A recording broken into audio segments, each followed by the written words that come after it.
Today we are talking about retrogrades. We're going to talk about what there is for you to do and what you should avoid doing and how you can get the most out of each retrograde planet phase. For each planet, I did include 5 things that you can do during the retrograde to really get the most of each planet's retrograde, which is 40 items that you can put on your to-do list for this year to really make sure that you get the best out of all the planet's energies. First, let's talk about what retrograde means. Retrograde is actually a visual phenomenon, not a physical phenomenon. And so that means that from our perspective here on Earth, it looks like the planets are moving backwards in their path around the sun. Basically, it's like when you are on the interstate and you look at somebody else's tires and it looks like they're spinning backwards, even though it's obvious that they're going forward. The same thing happens with planets because some planets move faster or slower, and because of the speed that the Earth moves, those planets look like they're actually going backward in their path. So for planets like Mercury, this happens all the time because Mercury is right next to the sun and it can only ever be one sign ahead or behind the sun. When Mercury gets too far ahead in its trip around the zodiac, it has to retrograde back because it's not possible for it to be more than that away from the sun. There's another phenomenon that sometimes gets forgotten about and sometimes we celebrate too early is the shadow period. Now, the shadow period is not the same as retrograde, it's just the slowing down period or the building up period before and after a retrograde. So before a planet goes retrograde, it slows down in its path around the zodiac. When a planet enters into the range of degrees that it will spend going forward and backward in. And so if Mercury is going to go retrograde at 20 degrees of a sign and then go back to 10 degrees, then any time that it spends between 10 and 20 is considered the shadow period. The same thing happens at the end. This does not really take into account shadow periods from the outer planets because when you start taking into account shadow periods, it gets really dicey because some of these planets spend 6 months in retrograde motion and that doesn't really help to take a look at the shadow period because it's kind of like all the time for them. And so it's still valuable, but you'll also see that the outer planet retrogrades really are good for self-work and journaling. It's not as much about specific things or tasks that you shouldn't do or should do. It's more about questions to ask yourself. So we'll talk more about that as we get further out into the outer planets. Retrograde is also not bad. Just because things are slower or more difficult doesn't mean that they're bad. As humans, we kind of get into this instantaneous gratification oriented state of mind, and that can be difficult when planets like Mars or Jupiter go retrograde. It's obviously irritating when things are misconstrued in conversations or your vehicle breaks down, but that doesn't mean it's bad. If you aren't sure what direction you're supposed to be going or what you're supposed to be focusing on, now is not really the time to journal it out. And it's definitely not time to slack off. So pick a direction for something that feels really solid in your life, whether that's a particular relationship or a part of your career or your school curriculum or fitness routines or social networking activities that you're taking part in, or maybe your spiritual path, and just run with that. If you've been looking for a sign to launch something, now is the time. There will be plenty of time for you to really get clear about where you're trying to go if you don't know, especially if there's certain areas of your life that you're feeling more confident than others. But now is really not that time. You'll have plenty of time later to figure out what the fuck you're doing with your life, but now is the time for action. First, let's talk about Mercury retrograde, which I know everybody's heard of Mercury retrograde. Even people who have no idea what astrology is all about have heard of Mercury retrograde. So let's talk about what you should do during a Mercury retrograde. There are a bazillion videos on this, so if you want more information, you can have an endless marathon of those. But we'll talk about them here too because we're going to talk about all the planets. The first thing that you should do during a Mercury retrograde is create a trigger list, and I will link down below a place where you can get your own trigger list, but you can also just Google it and click on images and you'll find mind maps essentially of items that could be on your trigger list. So these are just items that you can use to brain dump. So items that could go on your trigger list are projects started but not completed, projects that need to be started, commitments and promises to others like your boss, partner, colleagues, subordinates that you have, other people in any organization that you're part of, outside people such as customers or other organizations or whatever. But then it's also things like communications that you need to make. What birthdays are coming up? Do you have thank you notes that you should have sent a while ago? What other events are coming up? Do you have weddings that are coming up this year? Do you have, when is your car tabs due? Are there repairs that need to be made for your house or your car? Does your dog need to go to the vet? What is it that needs to be done? So take a look at that list below. It will seriously cover every part of your life that you could possibly think of, and you'll be set to kind of work off these things. Another thing that you can do during Mercury retrograde that is useful is to work on listening to your intuition. Your logical mind is a little bit scrambled during Mercury retrograde, but that just makes it easier for your intuition to come through. This is a great time for divination, like tarot cards or runes, automatic writing, or just meditation. Now is a really good time. Another really great thing to do is brainstorming. Now, be careful with whatever it is that you are brainstorming about, because if it's new things to do, now is not the time to take action on those new things, but brainstorming things that you could do is a really great activity for Mercury retrograde, especially when it's things to do with furthering yourself via your intellect, your communication. Now is also a really good time to reconsider any contracts that you're part of. It is not time to sign new ones, but it is a good time to look at ones you're already involved in. So if you have contracts through your lease or through insurance contracts, or with child support, custody arrangements, freelance contractors that you're working with or who's working with you, business contract, now is a good time to make sure that you're happy with the arrangements that you already have. And the fifth item for Mercury retrograde is to revisit old self-help books that you've already read, especially if you're like me and you're a highlighter. Just get some of those little tidbits that you've got in the past that you may have forgotten. Another really great way to do this, if you aren't really a self-help kind of junkie like I am, is to look through your journals and see if there's any advice that you originally had for yourself that you could take use of now. Let's move on to Venus's retrograde. So 5 things that you can do during Venus retrograde is, number 1, make that call to an old friend, not an old flame. Venus energy can make you look back with rose-colored glasses on relationships that are past. Now, you may also notice that people from your past are reaching out to you. Be really conscientious of this energy and know that it doesn't last forever. And if you are to get involved with this person again, you will soon see that the same lessons are going to present themselves. So do yourself a favor, don't contact the old flame, contact the old friend. Number 2, fix any beauty issues.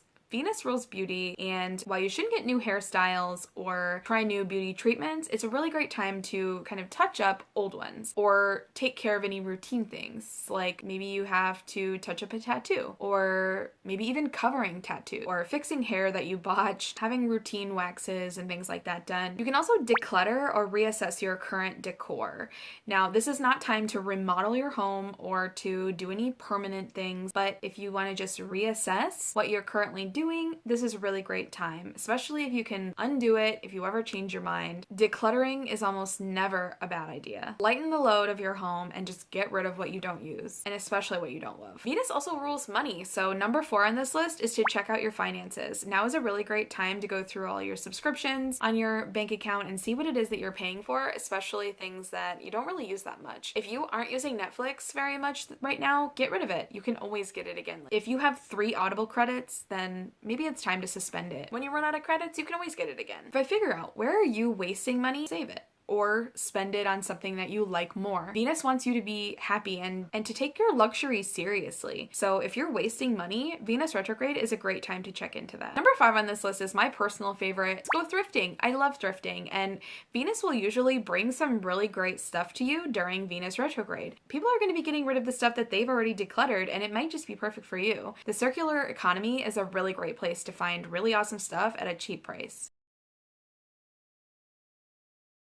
The next planet that we're going to talk about is Mars. To make sure that you know what you should do during backwards Mars energy, great time to bury the hatchet. And if you're not ready to face-to-face way, that's okay. I totally understand. You might find that your resentments are showing up in your dreams, and if that's the case, especially if you're having conflicts in your dreams, then just bury that hatchet. The second thing that you can do for a Mars retrograde is to start your shadow work. Saying it out loud doesn't really sound that fun, but I also think that a lot of people are excited to get into their shadow work, but really it's awful. It's really awful. And if you know where your traumas are, dig into them. It's hard. It's like getting a sliver and having to dig it out. It sucks, it hurts a lot, but it really is better when it's done. I don't want to sound naive and say like, oh, my shadow work is all done. I'm starting to see the value in that. Mars retrograde is a really great time to do that. Just like burying the hatchet with other people, you should totally bury the hatchet against yourself. The third thing that you should do during a Mars retrograde is to practice mindfulness and slow down.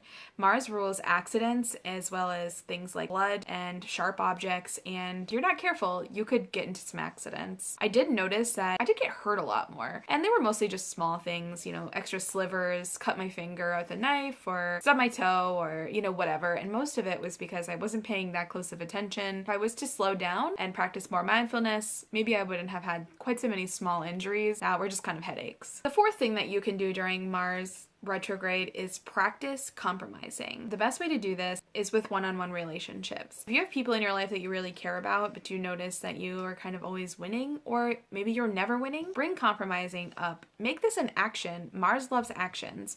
By bringing it up and having a real conversation about it and saying, let's compromise by fill in the blank. Remember, Mars is a relationship planet, and even though Venus is known for love and harmony, Mars talks about the things that not everybody wants to talk about. It's about aggression and fiery emotions and sex. So compromise with people that you love and see how your relationships grow after that. The fifth and last thing that you can do and should do during a Mars retrograde is to practice patience with yourself and others. Everybody's going through Mars retrograde, and sometimes it makes people more aggressive, and keep that in mind when people are responding to you. It's not as easy as just saying when Mars is retrograde, you're more passive, or when Mars is retrograde, everybody's more aggressive. It's not that easy. So you need to practice patience with yourself and others. Now that we've kind of talked about the personal planets, that's kind of where the specific actions that you should do kind of end. And now that we're talking about outer planets that spend a lot of time retrograde, we're going to start talking a little bit about more internal work that you can be doing during retrogrades. And a lot of this takes place during journaling for me, but if you actually have any advice to others, you should totally leave it in the comment box. I truly think that if you're not journaling, then you're missing out. And if you are someone who wants to journal but just can never keep up with it, my advice to you is to put less restrictions on it. Also, stop using it like a diary if you're doing that. If diarying works for you, that's great. But what I found is that when I try to recount the events in my life or the conversations that I had, I actually would look back on it and say, I don't want to relive this shit. Why am I doing this? I found that actually reflecting in a journal is much more valuable, and you don't need to reflect every day. So put your journal away when you don't need it and pull it back out when you do, and then you'll have all kinds of cool advice for yourself in the future. Now, things that you can do during a Jupiter retrograde are things like, number one, review your philosophical and spiritual beliefs. One of my favorite things that I ever did was to take the quiz by the Belief-O-Matic. I'm gonna be honest, I personally thought they sent way too many emails, so I've unsubscribed from the service, but I actually retake the quiz every few years because it's so enlightening. And so what you'll do is basically answer a bunch of questions about what your beliefs are. It's really fun to see how your beliefs change over time. The most common thing that I've gotten over the years is a Unitarian Universalist. The coolest part about that is that I live in an area that has a Unitarian Universalist church. And so you can actually go to a church that is non-denominational and doesn't make you read scripture or, from the Bible, or doesn't tell you that certain rules are rules, which I love. Revise whatever it is that you have for spiritual beliefs and acknowledge when they don't make sense for you. Number two is dream about traveling to foreign countries and then actually start looking at traveling there. This is not a time for you to actually go as much as it is for you to dream about going. Jupiter spends a good amount of time retrograde, and so it's not to say that you can't travel during Jupiter retrograde. The main thing though is that you dream about it and fantasize about it, take some time to look into it. See, what are the Airbnbs that you can stay in? What hotels are there? What are the cool things that you'll do while you're there? Will it help you to learn certain key phrases for that language? Start learning them. Which brings me to number 4. Seriously, start learning another language, especially if you have always wanted to. If you've always wanted to learn Spanish, start learning it. Start listening to Spanish music. Start looking into free classes for learning it on YouTube, or cheaper ones like on Skillshare, or if you know anybody who's bilingual, start having conversations with them. If they speak English and you speak English and they speak Spanish and you want to learn how to speak Spanish, just start doing that. Number 4 is to complete any higher education that you've already started. Jupiter is regularly retrograde during the fall semester beginning, which is kind of interesting. Maybe that's why a lot of people don't finish. And or maybe that's why it takes so long for their education. If you must start during this, that's fine. Just make sure that you really listen to your inner guidance about it. Now is the time to go back if you've already started. Remember, retrogrades are all about going back, tying up the loose ends. My fifth advice for when Jupiter is retrograde is to look at where you're overdoing it. Jupiter brings abundance, and sometimes that can lead to excess. Are you overdoing it in some part of your life? Are you overeating, or are you drinking too much, or you smoke too much, or are you a workaholic? Where is it that you're doing things to the excess? And start a plan to reel those in. That brings us to Saturn, everybody's favorite taskmaster. Saturn is the planet that governs, it's almost like creating with discipline. When Saturn goes retrograde, it's a really great time to assess what it is that you are working toward and double check your long-term goals. This is a really great time to break them down into action steps, and especially for when Saturn goes direct, to really double down on those action steps. Wherever it is that you are in the path to making that a legitimate piece of your life, start there. Number 2 for Saturn retrograde is to finish what you started. Go back to that trigger list and see what is it that has kind of been dragging on that I can just a good week or 2 amount of effort and get it done. Do you have a closet or a basement that is overflowing with crap? Now is a really good time for you to go back and just get that project done. Of course, not all of us really enjoy spending time alone, and some of us, that's all we've been doing.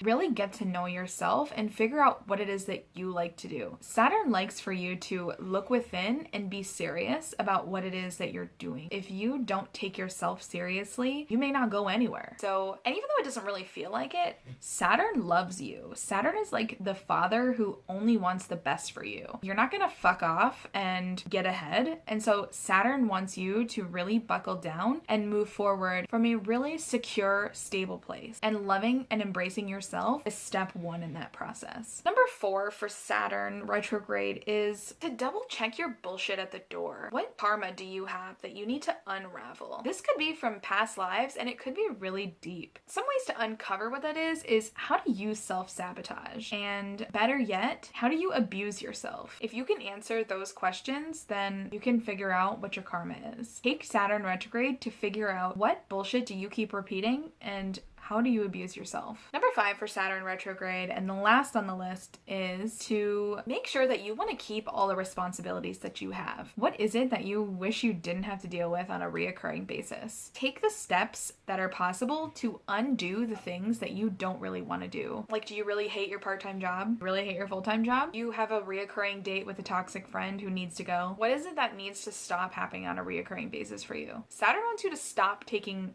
responsibility for those things and start taking responsibilities for things that actually matter to you. That brings us to Uranus. And things that you can do during the Uranus retrograde period is to journal around number 1, which is to ask yourself, how can you be more independent? Have codependent tendencies that you think really should go? Do you rely on your partner to do X, Y, and Z?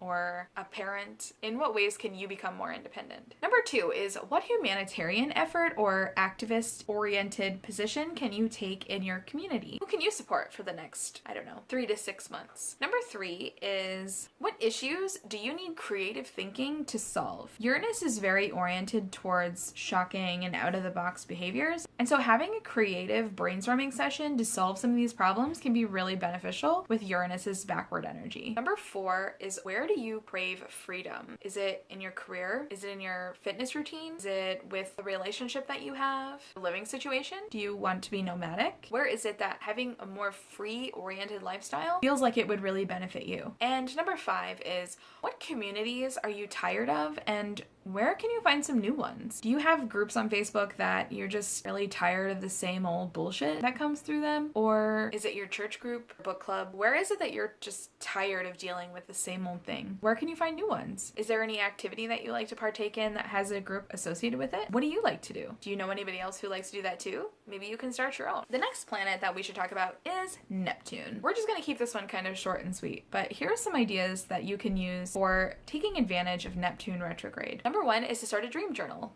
Neptune rules dreams, and you will start to realize if you write a dream journal that you will start to be able to analyze your dreams and get a lot more from them. Even if you don't remember your dream, go into your dream journal and say, I don't remember today's dream, but I will remember tomorrow's. And your brain will start to realize that you want to remember your dreams, and you will start remembering them. If you have the option to not set an alarm, let yourself wake up naturally and you will remember your dreams. I'll also leave below some of my favorite resources for dream analysis, and you will be analyzing them in no time. Number 2 for Neptune retrograde is actually a little bit more tangible, which is to start a detox from your substances. Now is a really great time to take on a challenge, even if it's only for 30 days, whether that is to stop drinking too much alcohol, or to stop smoking so much weed, or to stop any other escapist behaviors that you have, which might be ghosting on friends or binge watching TV. Even if you aren't regularly taking part in escapist behaviors like drugs or alcohol, try a dopamine detox. That can be hard, but super valuable. Number 3 is practice astral projection. And if you've never heard of this before, totally just Google it, do a little bit of reading on blogs, watch a couple of videos. I'll leave a really good one below that has kind of a step-by-step process into how to start astral projection and see where it takes you. You can literally use your mind to travel anywhere, literally anywhere. You can see different people, you can travel. I mean, it's literally traveling in your dreams, but oh wait, so cool. Number 4 is to pay attention to your feelings, but don't allow them to overwhelm you. Allow them to go through your body and come out how they need to. Tears, or sometimes for me that's screaming, literally. And just whatever you do, feel your feelings, but during Neptune retrograde, make a commitment to feel your feelings. Don't push them down, don't let them simmer. Let them be felt and pushed through your body in a natural way that feels right, whether that's crying or screaming or communicating them out or journaling them or writing a letter and never sending it, or just whatever feels good for you. But whatever you do, feel your feelings and don't become closed by them. Number 5 for Neptune retrograde is to daydream about your perfect life, then act. Normally, Neptune is very foggy and confusing,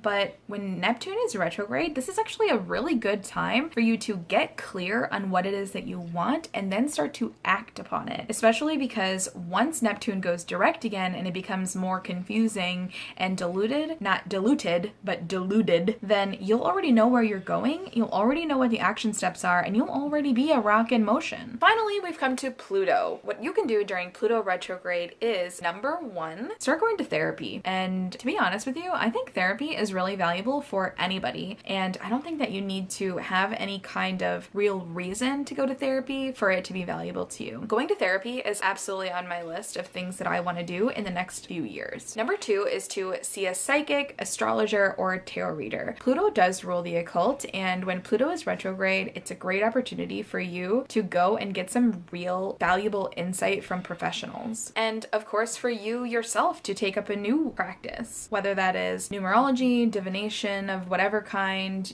getting pendulum to get some of your questions answered, picking out your own tarot deck. No, you don't have to be gifted it, and learning new things about your birth chart. Number 3 is to decide what part of you needs to die and be transformed. For me, that was my opinion of self, and I really learned by fumbling around in the dark what it is that I love about myself, and that I can't rely on other people to show me why I'm lovable. What is that for you? What needs to die for you in order to be transformed in just an amazing transformative rebirth? That's what Pluto is really about. And that's why the transformations that are most valuable take the longest. Number 4 is to practice non-attachment. And that's what I was talking about earlier when I said that no resentment is justified and that no amount of terrible circumstances in your life can really be looked at as negative. And that might be incendiary language for some people who have what anybody would call real traumas, but I highly recommend that you check out the podcast that's in the description about Stoicism, as well as read a little more into the Buddhist concept of non-attachment, and you will start to see sometimes the things that you think you need the most will be ripped away from you because you will be stronger when you realize that you don't need them. And number 5 is to answer the question, what do you pretend that you don't know? One of the things that I've learned while having having Pluto in my first house of self is that being a sexual abuse survivor didn't actually matter. And it did. It does. It still does. While I don't need to take phrase sexual abuse survivor as a title, I can acknowledge that it happened and that it does affect me. And while I was pretending that that didn't matter, it was wreaking havoc on my self-worth. And now that I'm aware of it, I can work out what that means for me instead of pretending like it doesn't matter. What do you pretend that you don't know? Wow. Okay, so that was like 40 different things that you can do with retrograde planets.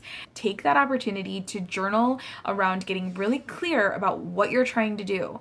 You can do whatever the fuck you want, but if you don't know where you're going, you won't do any of it. So use this time to really get clear. And I will see you all next time. Do all the things, like, subscribe, send this to a friend.